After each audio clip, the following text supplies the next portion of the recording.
Bonjour à tous, nous nous trouvons ici dans une nouvelle vidéo de Force Atlético dans laquelle je vais analyser la superbe victoire 4-1 face à Club Brugge pour les playoffs de la UEFA Champions League, ce qui nous qualifie pour les huitièmes de finale de la Ligue des Champions. Donc un match incroyable avec un joueur qui écrit son nom dans ce match, Alexander Sørloth, triplé et un but de Johnny Cardoso qui qui nous mène directement vers les huitièmes de finale avec beaucoup d'envie de continuer à voir cette équipe jouer au football.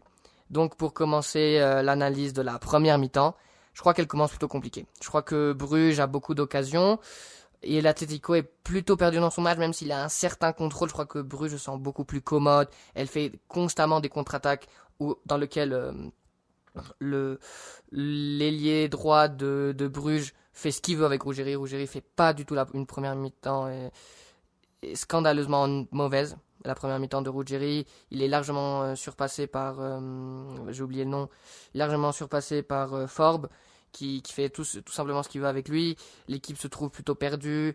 Bruges a pas mal d'occasions.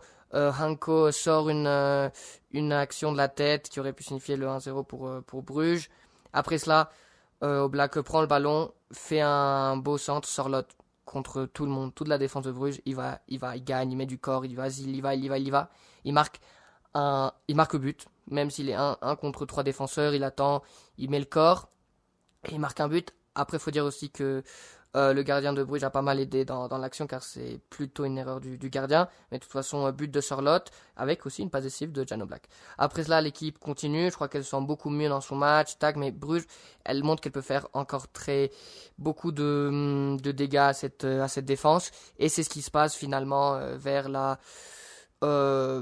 je crois que c'est vers la 36e minute du match. Il y a quelques actions de, de Bruges dans le corner que l'Atlético arrive à contrer, mais très brusquement, et ça finit par le dernier corner de Bruges.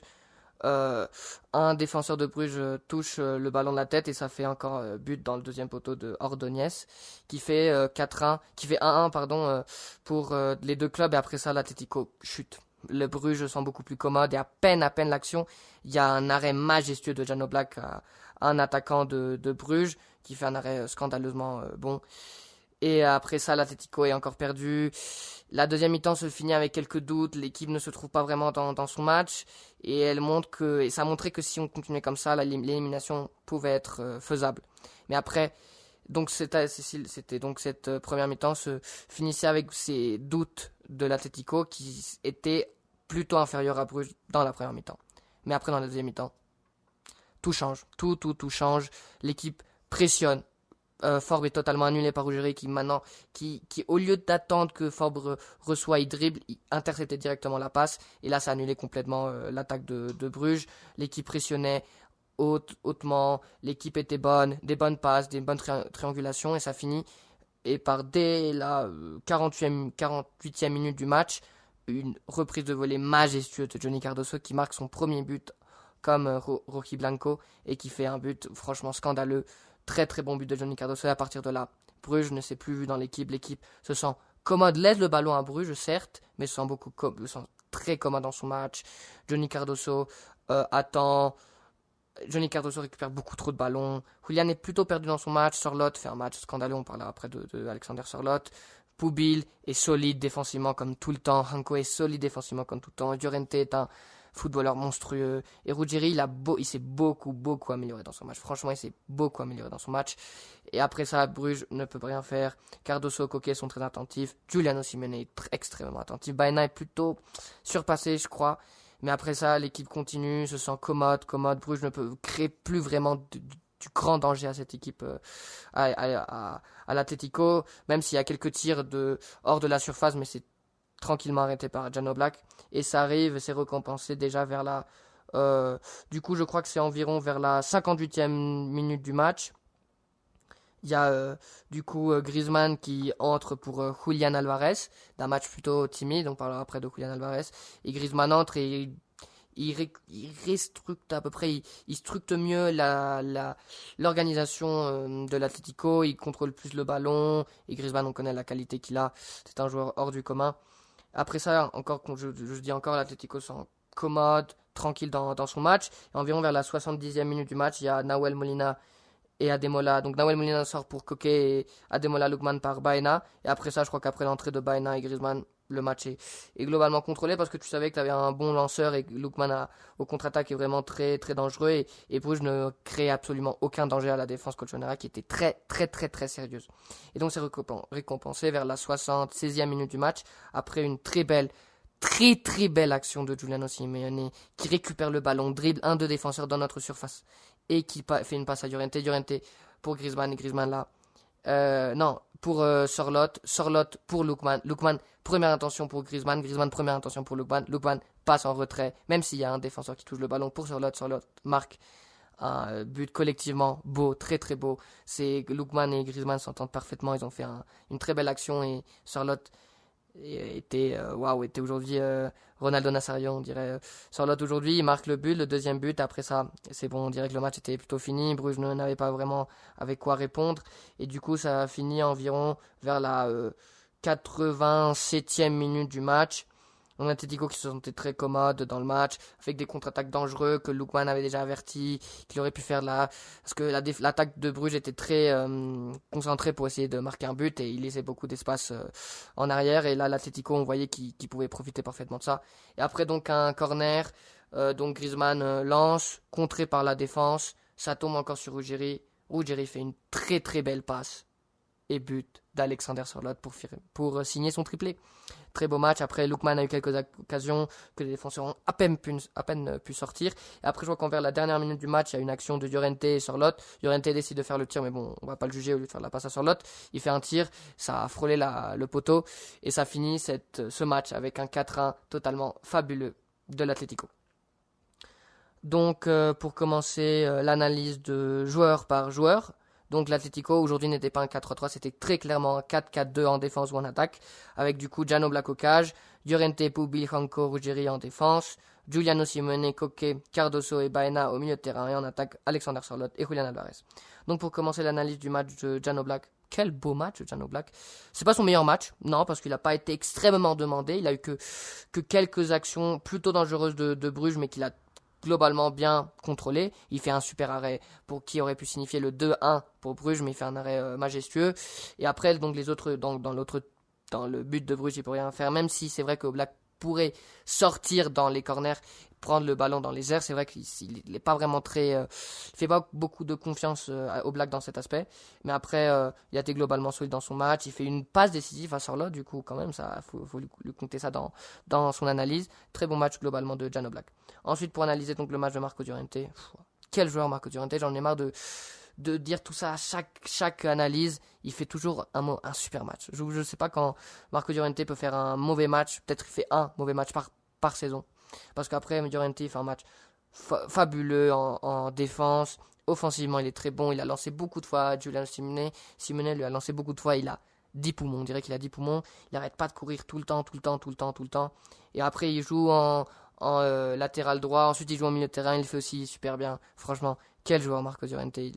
C'est vraiment fabuleux de voir un si bon joueur dans notre club qui est à ce niveau-là depuis au moins 5-6 ans.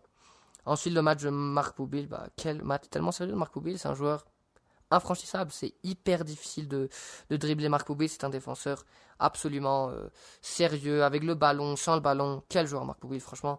C'est incroyable son match aujourd'hui. Encore une fois, Poubil est sans aucun doute la révélation de l'Atlético cette saison. Un joueur qu'on croyait qu'il était bon, certes, mais il n'allait pas avoir tellement de minutes. Mais là, titulaire indiscutable. Et du coup, très bon match de Marc Poubil. Ensuite, David Ranco, la même chose. Quel joueur tellement régulier. Il a été bon offensivement, récupérer des ballons. Il a été partout, Ranco. Il a fait des bonnes passes. Offensivement, bon. Défensivement, impassable. Quel bon match de David Ranco, franchement. Quel beau match de David Ranco. C'est très réconfortant. Ça fait très plaisir d'avoir une défense si sérieuse avec Poubil et Ranco. Et ensuite, le match de Matteo Ruggieri. Je crois que c'est un bon match globalement de Matteo Ruggieri. Pour moi, sa première mi-temps est catastrophique, mais vraiment catastrophique. Favre avait ce qu'il a voulu avec lui, mais la deuxième mi-temps est très très sérieuse. Et j'ai vu la deuxième mi-temps, Favre n'a pu passer Ruggieri qu'une seule fois. Et après, tous les 50 minutes du match, il n'a rien pu faire. Ruggeri a intercepté beaucoup trop de ballons. Je crois que Simeone a parlé avec lui pour dire vas-y, intercepte des ballons, ne le laisse pas recevoir car il est très dangereux. Il a fait ça à la perfection. Il a récupéré des ballons, il a été bon, il a fait des bonnes passes, des belles appels. Il fait une passe décisive pour le 4e but et c'est déjà le meilleur passeur du club en 2026. Ça fait 5 passes décisives en 10 matchs. Du coup, c'est des très bons numéros pour Matteo Ruggeri qui est globalement solide dans son match, franchement. Ensuite, pour analyser le match de Alex Baena, je crois que c'est du 11 titulaire. Il y a peut-être 2 joueurs que j'ai pas vraiment aimé. Alex Baena, c'est un de ces joueurs-là. On connaît, il a la bonne qualité. Il a essayé de faire des bonnes passes en danger pour l'équipe, mais globalement, c'est pas son match. Et je sais que Baena ne se sent pas commun de jouer dans l'aile. C'est pas comme Lookman, que c'est plutôt son profil. Baena, je l'ai pas senti du tout commode dans ce match-ci. Du coup, faut qu'il s'améliore car là, clairement, mais très très clairement, Lookman doit être titulaire. Mais je crois que Baena pourrait jouer, mais plutôt en numéro 10, pas ailier qui doit dribbler car c'est pas du tout son rôle. Mais défensivement, il n'a pas non plus été vraiment extrêmement solide. Donc, Koné, c'est un joueur qui a une bonne qualité, il peut faire des bonnes choses, mais c'est pas vraiment globalement son match. Ensuite, le match de Koké. Je crois que c'est globalement un bon match de Koké. On connaît le capitaine, c'est toujours un joueur sérieux et ce genre d'éliminatoire, il a joué pas mal, plein. Et du coup, il a parfaitement su comment faire. Il a fait des bonnes passes à ses compagnons. Il a été défensivement bon. C'est un bon match du capitaine dans sa globalité. Je crois qu'il est vraiment un bon match, le Koké. Ensuite, le match de Johnny Cardoso. Quel beau match de Johnny Cardoso. Si moi j'avais dit que le match de Johnny Cardoso avant était son meilleur match, je crois qu'aujourd'hui c'est aussi un de ses meilleurs. Peut-être il a surpassé l'autre match. Il marque un super but. Mais avant ça, il a été sur défensivement. Il a raté presque aucune passe. Et on a vu, c'est le joueur que l'Atlético allait chercher en été. Et là, les 2 derniers matchs, on a vu cette version de ce jour-là. Et ça me rend extrêmement heureux. Très très heureux de cette version de Johnny Cardoso qui fait un match très sérieux, extrêmement sérieux. Il est constamment défensif, il fait des bonnes passes et il marque, comme j'ai déjà dit, un super but qui donne la tranquillité que c'était le 2-1. À peine ça commence la deuxième mi-temps, il y a quelques doutes et là, Johnny Cardoso close tous les doutes et l'Atlético après ça domine totalement le match. Ensuite, le match de Juliano Simeone. Pour beaucoup, ça devrait être le meilleur match, mais pour moi, c'est incroyable ce joueur. Je suis fan de Juliano Simeone, c'est un joueur, c'est impossible. Il a 27 poumons. Si Llorente en a 15, Juliano en a 16 aussi. C'est 2 joueurs incroyables. Juliano, il n'arrête pas de courir dans tous les sens, ici, par là, ici, par là, ici, par là. C'est pas le meilleur joueur techniquement. Mais les aides défensives qu'il a fait dans la deuxième mi-temps, c'est scandaleux. Et le danger qu'il a créé dans la première mi-temps est aussi important. Et j'ai même voulu dire, on lui a fait un penalty que je ne sais pas pourquoi François Le Tessier, l'arbitre d'aujourd'hui, n'a rien vu. C'est un arbitre extrêmement nul. Vous devez le savoir, c'est un très très mauvais arbitre aujourd'hui. Mais peu importe, c'est un penalty scandaleux, mais il n'a pas voulu le siffler. Mais quel beau match de Geno Simone. C'est un joueur qui est émouvant à voir, car il n'arrête pas de courir. Chaque ballon, c'est comme s'il se jouait la vie. C'est émouvant son match aujourd'hui. Les retraits défensifs qu'il a fait dans la deuxième mi-temps, méga important. C'est incroyable. Franchement incroyable le match de Juliano Simeone pour moi aujourd'hui. Défensivement, peut-être il n'a pas aidé beaucoup dans la création de jeu, mais c'est un joueur qui ne peut pas manquer dans cette équipe. Ensuite, pour analyser le match de Julian Alvarez, c'est aussi un des joueurs avec Baena que j'ai pas aimé son match. C'est vrai qu'il a essayé de faire des bons trucs, mais je sens que probablement, s'il y a une bonne offre qui arrive, peut-être Julian veut partir. Et c'est ce que je ressens. C'est dommage parce que le début de la saison, la saison derrière, il avait fait une saison fantastique. Julian, franchement, c'était un joueur qui faisait de tout. C'était un joueur d'une qualité incroyable. Mais cette saison, on dirait qu'il n'a plus envie de jouer. Je sens qu'il a la flemme de courir, il a la flemme de se donner à fond comme au début. Ça fait dommage, ça fait du mal, car c'est un joueur que j'apprécie beaucoup, mais je sens qu'il a plus envie de jouer dans ce club. Et aujourd'hui, même s'il a toujours cette envie d'aller défendre, aller faire pression, il rate des contrôles bizarres, il lâche pas le ballon quand il faut le lâcher. C'est un joueur encore avec une grande qualité, mais on ne le voit pas. Aujourd'hui, on ne voit pas cette version de Julian Alvarez et c'est préoccupant. On espère tous qu'il au moins qu'il ait son niveau de jeu, comme dans les derniers matchs qu'il est en train de faire, mais aujourd'hui, c'est pas du tout le match de Julian Alvarez. C'est totalement compréhensible le changement pour Griezmann qui a fait son match. Il est entré beaucoup mieux que Julian Alvarez. Il a 34 ans, il a 10 ans que moins que Julian Alvarez. Donc on espère que Julian se récupère et retrouve la joie de jouer au football. Et s'il n'a pas envie de continuer dans cette équipe, on verra en été. Et le match, maintenant, l'homme du match, c'est le moment de parler d'Alexander Sørloth. c'est fantastique son match aujourd'hui. Ça rend, ça rend très heureux de voir cette version d'Alexander Sørloth comme face à Espanyol et comme aujourd'hui face à Bruges. Quelle belle version d'Alexander Sørloth. C'est émouvant. La version d'Alexander Sørloth aujourd'hui, c'est un joueur qui descendait des ballons, relançait ses compagnons. Le premier but, même si le gardien l'aide, c'est lui qui lutte contre toute la défense de Bruges et réussit à marquer un but. Quand l'équipe n'avait pas d'idées comment organiser le milieu de terrain, il faisait des appels, des passes à Sørloth et Sørloth répondait fantastiquement. Le premier but, c'est un peu de l'aide du gardien. Après le deuxième but, c'est une très belle action collective. Et le troisième but, il est là. Il est dans ce numéro 9, il a senti l'action et il répond parfaitement. Franchement, c'est un très très beau match d'Alexander Sørloth aujourd'hui. Qui est magnifique, franchement magnifique. On espère qu'il continue ainsi parce que ainsi c'est un joueur, le numéro 9, que veut l'Atlético pour la saison prochaine. Ensuite, à la 58e minute du match, Griezmann est entré pour Julian. Et il a apporté beaucoup. Beaucoup. Griezmann, les retraits défensifs qu'avait Griezmann dans la deuxième mi-temps, dans la fin du match, c'est émouvant. Il a 34 ans, il fait encore ses retraits défensives. Il a gagné, il a lutté pour des ballons, il a relancé ses compagnons. Il est très très important pour le troisième but. Il fait un tiki-taka hyper important avec Lookman. Et un joueur de sa qualité, n'oublie pas comme joueur au football. Et Griezmann, il y a eu quelques rumeurs qu'il va partir en MLS, mais j'y crois pas du tout. Un joueur de sa qualité va rester jusqu'à la fin de la saison et on verra en été. Quel magnifique match d'Antoine Griezmann, c'est un joueur scandaleux. Ensuite, vers la 70e minute du match, il y a Nahuel Molina et Lookman qui sont entrés du coup pour Koke et Baena. Et du coup, le 4-4-2 était encore ainsi, mais c'était Griezmann qui était en aile et Lookman en numéro 9, je crois que parce que Lookman ne fait pas tellement d'aide défensif et Griezmann en a fait beaucoup. Donc pour analyser le match de Nahuel Molina, il a eu presque aucune action. Il n'a pas vraiment été demandé défensivement, donc il n'y a pas vraiment rien à dire pour Nahuel Molina.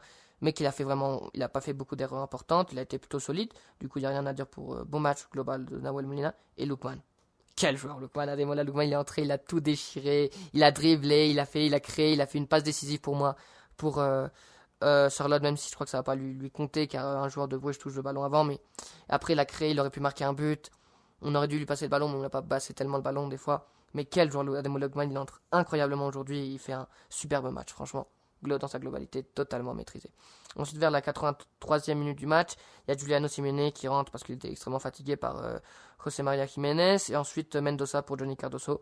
Je crois que Jiménez n'a pas vraiment eu a besoin de rien faire parce que Bruges n'attaquait presque pas. Ils se sont rendus dans la fin du match. Et Mendoza a eu quelques belles actions, mais il a pu faire pas grand chose. Du coup, ça se finit cette analyse de joueur par joueur avec un Cholo Simeone pour moi qui avait quelques difficultés à organiser l'équipe dans la première mi-temps, mais dans la deuxième mi-temps, ils ont totalement annulé l'attaque de Bruges, ils ont totalement maîtrisé leur match. Bon défensivement, bon offensivement, du coup, il n'y a rien à dire dans ce cas-là. Du coup, j'espère que vous avez aimé cette analyse de cette victoire 4-1 de l'Atlético face à Bruges au Metropolitano. Donc, on se qualifie pour les huitièmes de finale, donc ça sera soit Liverpool, soit Tottenham. Le vendredi, c'est le tirage au sort. Du coup, j'espère que vous avez aimé la vidéo. Nous nous retrouverons, je crois que c'est dimanche ou samedi pour Atlético face au Oviedo. Merci à vous et au revoir.